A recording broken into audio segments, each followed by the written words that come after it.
स्वागत है आप सभी का रोशन सर स्टडी पॉइंट पे। और आज की इस वीडियो में हम समझने वाले हैं 12th क्लास हिस्ट्री का चैप्टर नंबर 1 जिसका नाम है ईंटें, मनके तथा अस्थियां। सो दोस्तों, फर्स्ट चैप्टर के ऊपर मैं आप लोगों को 2 वीडियो पहले ही प्रोवाइड करा चुका हूं जिसमें हम लोगों ने बहुत सारे टॉपिक को समझ लिया है। तो आप अगर इस चैनल पे पहली बार आए हैं या फिर इस चैप्टर की वीडियो को पहली बार आप देख रहे हैं तो आप लोग फर्स्ट पार्ट की वीडियो को और सेकंड पार्ट की वीडियो को जरूर देख लें, जब भी जाके आपको थर्ड पार्ट की वीडियो में जो भी टॉपिक आपको समझाया जाएगा वो समझ में आएगा। ठीक है, तो वीडियो का लिंक आपको एक तो डिस्क्रिप्शन बॉक्स में मिल जाएगा और ऊपर आई बटन पर भी मिल जाएगा, तो वहाँ से जाके आप फर्स्ट पार्ट और सेकंड पार्ट की वीडियो को जरूर देख लें। तो दोस्तों, आज की इस वीडियो में हम सबसे पहले हम समझने वाले हैं कि भाई हड़प्पावासी कच्चे माल की प्राप्ति करने के लिए कौन सी नीति अपनाते हैं। जैसा कि आपको पता है कि हम जब सेकंड पार्ट की वीडियो में, पिछली वीडियो में जो हम लास्ट टॉपिक समझे थे जिसमें हमने बात किया था कि हड़प्पावासी कुशल शिल्प उत्पादक थे, यानी कि अच्छे तरीके से हाथों से वस्तुओं का निर्माण करते थे, जैसे कि मोहरों का निर्माण करना, पाटों का निर्माण करते थे वो, है ना। इसके अलावा मनके बनाते थे, बहुत सारे आभूषणों का निर्माण करते थे वो। तो ये सब उनके शिल्प कार्य में आ जाता था। अब शिल्प उत्पादन करते समय उनको ना बहुत सारे कच्चे माल की जरूरत होती थी, रॉ मटेरियल की जरूरत होती थी। जैसे कि मान लीजिए कि मान लो सूती वस्त्र बनाना है, तो सूती वस्त्र बनाने के लिए कच्चा माल क्या होगा? कपास होगा, है ना। तो जाहिर सी बात है कि जहाँ पे आपकी फैक्ट्री होगी, जहाँ पे हड़प्पावासियों की फैक्ट्री रही होगी, वहाँ पे उनको कच्चा माल मिलता नहीं होगा। कच्चा माल वो कहीं और से मंगाते होंगे, है ना। बहुत सारी चीज़ें तो मिल जाती होगी, लेकिन कुछ कुछ ऐसी चीज़ें होती होंगी जो फैक्ट्रियों के आसपास या जहाँ पे हड़प्पावासियों का उत्पादन केंद्र रहा होगा वहाँ पे उनको नहीं मिलता होगा, तो उसको क्या करते होंगे? बाहरी इलाकों से मंगाते होंगे। तो फर्स्ट मतलब जो आज की इस वीडियो में जो फर्स्ट टॉपिक रहने वाला है उसमें हम यही समझने वाले हैं कि हड़प्पावासी बाहरी इलाकों से कच्चे माल की प्राप्ति करने के लिए कौन सी नीतियाँ अपनाते थे। सो दोस्तों, पहला जो तरीका हड़प्पावासी कच्चे माल की प्राप्ति के लिए अपनाते थे वो था बस्तियाँ स्थापित करना। इसको हम एक एग्जाम्पल के माध्यम से समझ सकते हैं। देखिए, जैसे कि मान लीजिए कि आपकी कोई फैक्ट्री है दिल्ली में, दिल्ली जैसे शहर में फैक्ट्री है। मान लीजिए कि आपका सूती वस्त्र की फैक्ट्री है, ठीक है।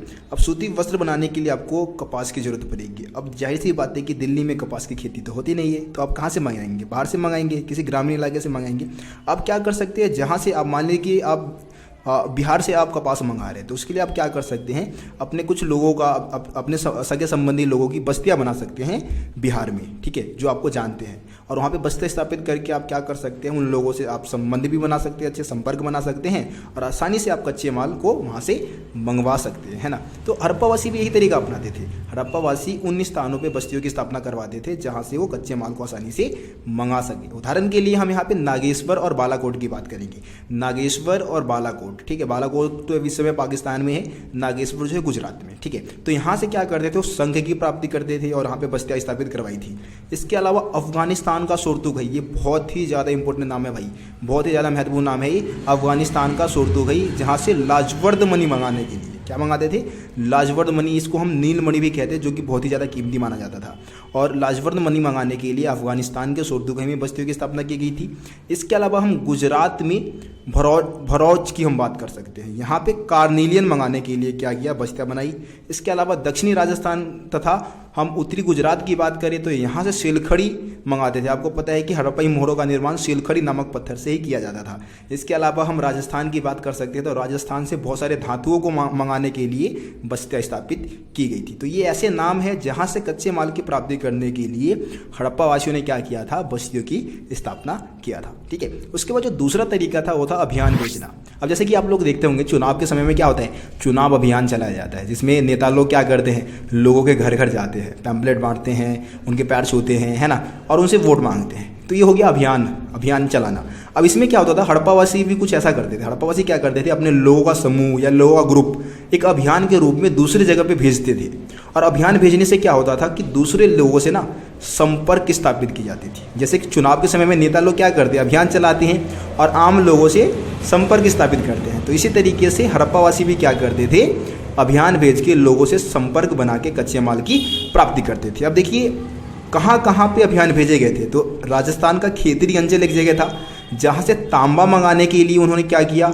अभियान भेजा, राजस्थान के खेतरी अंचल से। इसके अलावा दक्षिणी भारत की बात करें तो दक्षिणी भारत से सोना मंगाने के लिए क्या किया था? अभियान भेजा था, ठीक है। इसके अलावा यहाँ पे आपको एक और चीज़ याद रखना है कि खेतरी क्षेत्र में जो भी साक्ष्य मिले हैं, ठीक है, खेतरी जो क्षेत्र राजस्थान का जो खेतरी अंचल था वहाँ से जो भी साक्ष्य हमें मिले हैं उसको पुरातात्विदों ने गणेश्वर जोधपुरा संस्कृति का नाम दिया है।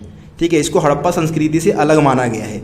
और यहाँ की क्योंकि यहाँ की जो भी बर्तन वगैरह मिले थे, जो मृत भांड मिले थे, वो थोड़ी अलग संस्कृति की थी, इसीलिए इसको गणेश्वर जोधपुरा संस्कृति का नाम इतिहासकारों ने दिया है। तो आपको बता दिया भाई, हड़प्पावासी कच्चे माल की प्राप्ति के लिए 2 नीतियाँ अपनाते थे, बस्तियाँ स्थापित करवाते थे और इसके अलावा अभियान भी भेजते थे। दोस्तों अब हम बात करेंगे हड़प्पा वासियों का विदेशी संबंध, या इसको हम हड़प्पा वासियों का सुदूर क्षेत्रों से संपर्क भी कह सकते हैं, क्योंकि आपकी एनसीईआरटी बुक में जो टॉपिक दे रखा है वो है हड़प्पा वासियों का सुदूर क्षेत्रों से संपर्क। तो देखिए, हड़प्पा वासियों ने क्या विदेशी संबंध भी बनाए थे, क्या जो हड़प्पाई क्षेत्र जो भारत में है उसके बाहर भी उन्होंने क्या किया था, विदेशी संबंध बनाए थे या नहीं बनाए थे, उसकी हम बात करने वाले हैं। तो देखिए दोस्तों, हड़प्पा वासियों ने क्या किया था, विदेशी संबंध भी स्थापित किए थे, यानी कि दूसरे देशों से भी संबंध बना रखे थे। जैसे कि इसमें आप एग्जांपल दे सकते हैं ओमान। ओमान एक देश है, ठीक है, तो ओमान से उन्होंने क्या किया था, तांबा मंगाया था, ठीक है। अब इस बात का पता कैसे लगा कि हड़प्पा वासियों ने तांबा ओमान से ही मंगाया होगा? तो भाई जब रासायनिक विश्लेषण किया गया, जब वैज्ञानिकों ने अध्ययन किया ओमानी तांबे का और हड़प्पाई तांबे का, तो दोनों में ही निकल के अंश पाए गए थे, ठीक है। एक रासायनिक नाम कह सकते हैं या रासायनिक पदार्थ कह सकते हैं जो कि तांबे में होता है। तो निकल के अंश मिलने से हड़प्पा मतलब जो इतिहासकार थे उन्होंने पता लगा लिया कि हड़प्पावासी तांबा कहाँ से मंगाते थे, ओमान से मंगाते थे। इसके अलावा एक मर्तबान भी मिला है, मर्तबान यानी कि मिट्टी का बर्तन, जो कि एक जो मर्तबान मिला था, ठीक है, वो एक हड़प्पाई मर्तबान है जिसपे काली मिट्टी की परत चढ़ाई गई थी और ये पाया गया ओमान से। कहाँ से मिला ये मर्तबान? ओमान से मिला। तो इस बात का भी अनुमान लगा लिया गया कि भाई हड़प्पावासी क्या करते होंगे, इस मर्तबान का इस्तेमाल तरल पदार्थों को लाने ले जाने के लिए करते होंगे, या फिर तांबे के बदले वस्तुओं का विनिमय इस मर्तबान के माध्यम से होता होगा, ठीक है, कुछ ऐसा अनुमान लगाया गया है। तीसरा पॉइंट आप बता सकते हैं कि मेसोपोटामिया के ग्रंथों में हड़प्पाई क्षेत्रों का उल्लेख किया गया था। फॉर एग्जाम्पल के लिए मेलुआ, ठीक है, मेलुआ जो है ना एक हड़प्पाई क्षेत्र के लिए प्रयोग किया गया शब्द था, जो कि मेसोपोटामिया के ग्रंथ में किया गया था। तो इससे ये समझ में आता है कि मेसोपोटामिया वासियों के साथ भी हड़प्पा वासियों ने क्या किया था, व्यापारिक संबंध स्थापित किए थे, ठीक है। एक पॉइंट तो ये बता दी। इसके अलावा जो कई हड़प्पाई मोहरे हैं, जैसे कि आप चित्र में देख भी सकते हैं, कई हड़प्पाई मोहरों पे नाव के चित्र, जहाज़ों के चित्र मिले हैं, जो कि क्या दर्शाता है, ये दर्शाता है कि नाव और जहाज़ों का इस्तेमाल दूसरे देशों से व्यापार करने के लिए होता होगा, ठीक है। तो ये 4 पॉइंट बता दें हड़प्पा वासियों के विदेशी संबंध में। ये काफ़ी ज़्यादा इम्पोर्टेंट टॉपिक है, पूछा भी जाता है एग्जाम में। तो ये आपके पॉइंट्स हो गए हड़प्पा वासियों के विदेशी संबंध के। दोस्तों हम बात करेंगे मोहरे लिपि तथा बाट, जो टॉपिक है आपका एनसीईआरटी बुक में टॉपिक नंबर 7 है, ठीक है।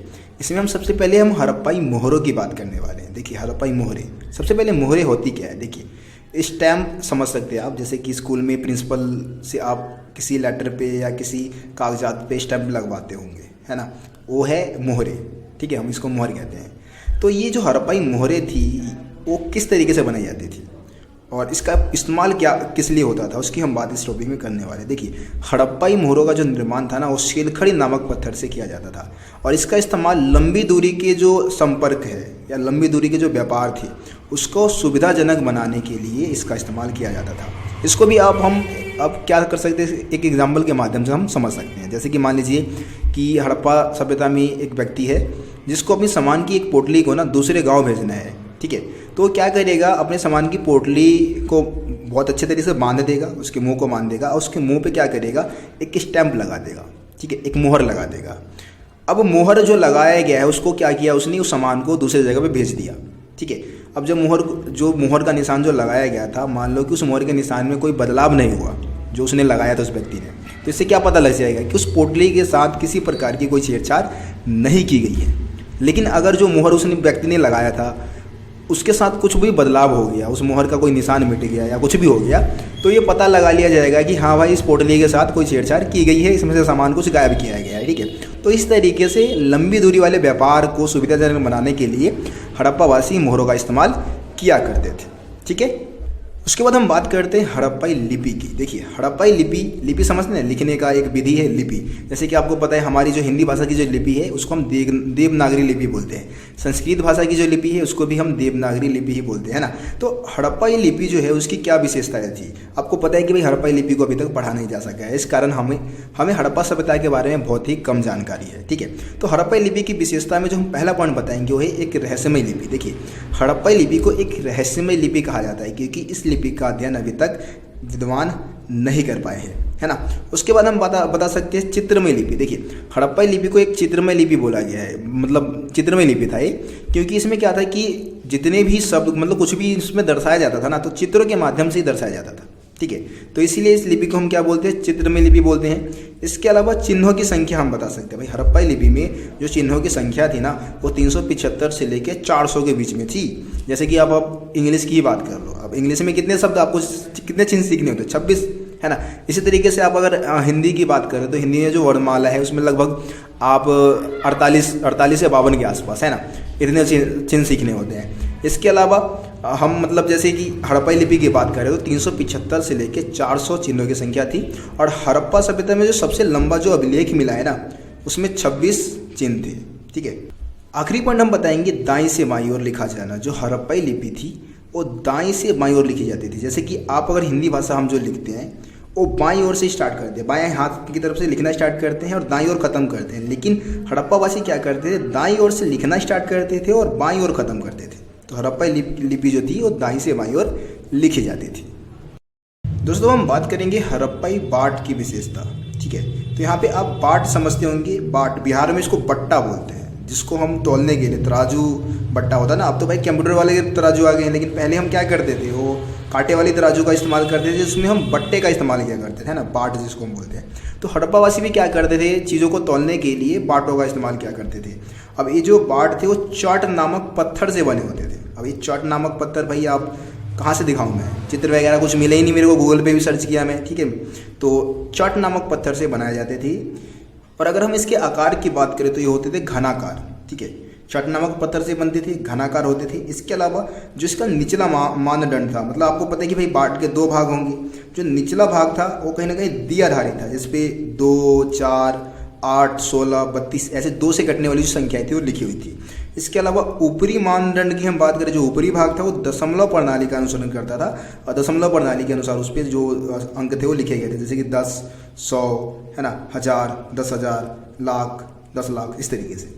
और जो छोटे बाट थे उसका प्रयोग आभूषणों को और मनकों को तौलने के लिए किया जाता था। तो ये आप हड़प्पाई बाटों के बारे में जो भी पॉइंट्स है उसमें आप बता सकते हैं, ठीक है। तो दोस्तों आज की इस वीडियो में इतना ही। जो भी टॉपिक मेरे को समझाने थे आज की वीडियो में मैंने समझा दिया है। बाकी आगे की जो वीडियो मतलब आगे की जो टॉपिक है वो आपको अगली वीडियो में समझाया जाएगा, ठीक है। तो मिलते हैं फिर आप लोगों से अगली वीडियो में। तब तक के लिए जय हिंद, जय भारत।